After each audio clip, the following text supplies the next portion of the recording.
recognized. Thank you, Mr. Chairman, and I want to thank all the panelists for joining us this morning. I have voiced my concerns many times about these recent tariffs and the harm that they could cause Kansas producers, manufacturers, and consumers alike.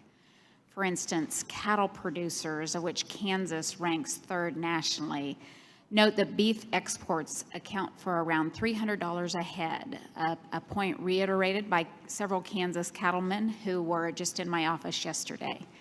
President Trump achieved a great victory last year by reopening the Chinese market to U.S. beef for the first time in more than a decade.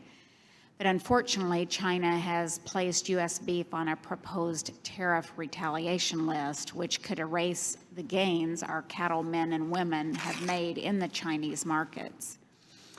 So in addition to family farm and ranch operations facing down retaliation over trade restrictions, extreme and exceptional drought is also creeping across most of Kansas, diminishing the odds for bumper crops and resulting in extraordinary measures to protect our livestock.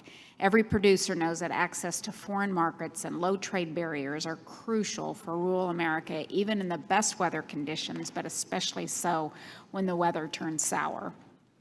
In fact, last month, the state of Kansas issued a statewide drought emergency, and USDA recently reported that nationally, just 32% of this year's winter wheat crop was in good or excellent condition, compared to 51% last year. In Kansas specifically, it includes rates of 13% very poor and 31% poor. For an additional frame of reference, some cattle producers in the state are having to feed cattle on those wheat fields because the pasture grass is yellow and brittle when it should be green and lush. So with that being said, Mr. Heisdorfer, how do you foresee the long-term ag economy shaping up if periods of drought continue to hamper production and prices for what farmers are able to produce are greatly diminished from these tariffs and other threats of trade retaliation?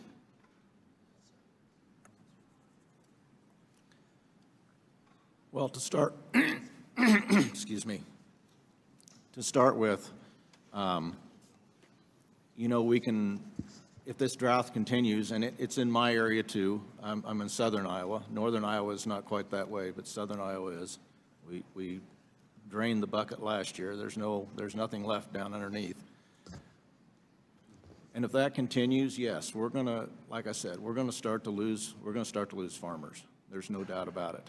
And livestock, yes, we might be able to get a little bit of crops, but they're going to start selling off livestock, which I'm sure is going to happen in your state. And as that happens, farmers are just going to go out of business. There's no other way about it. We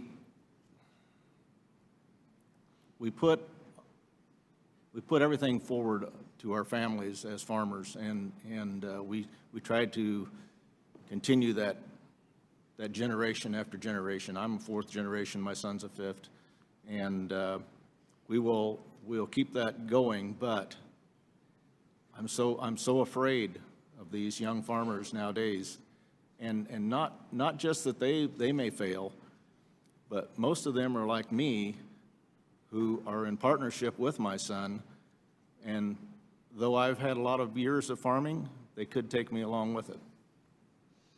Well, thank you. I guess you've confirmed my fear as well. With that, Mr. Chairman, I yield back. Thank you,